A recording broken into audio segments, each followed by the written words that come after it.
I really enjoyed Moose on the Loose. This is the 10th episode of the first season of Postcards from Buster. This is in Jackson Hole, Wyoming.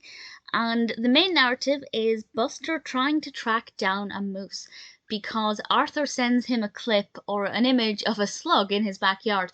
And there is a nice little message there about how there's so much to explore in one's own backyard, but Buster is determined to send Arthur some footage of a moose because he thinks that it would be so much more exciting than the slug, and they have a little bit of a competition going on.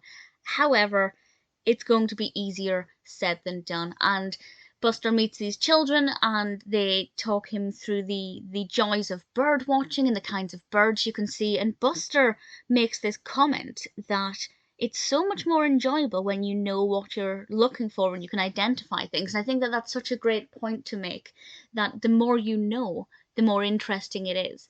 Because if you're just going bird watching but you haven't got a clue what you're looking at or how rare the bird is or any kind of animal, it's not going to be as exciting as if you know something's rare or particularly exciting. So I rather like that. We also have a look at fly fishing and a description of what that is and some of the fish that you can find there.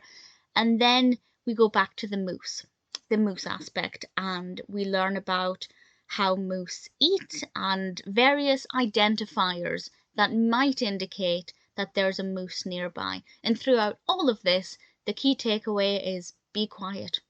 If you're in nature and trying to spot animals, shut up and be quiet because you're going to scare them away, which I think again is always something that's worth remembering, especially for younger children who might just want to, yell and shout at the excitement of being in the great outdoors and, the excitement of spotting that animal you've been looking for. If you see it and make a lot of noise and overexcitement, it's not going to end very well.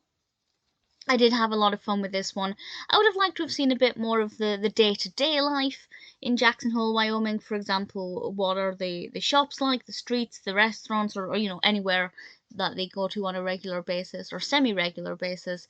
But seeing the great outdoors and really enjoying that aspect of it, I thought was a lot of fun, and the whole overarching narrative with the moose I liked as well. I thought that was really interesting.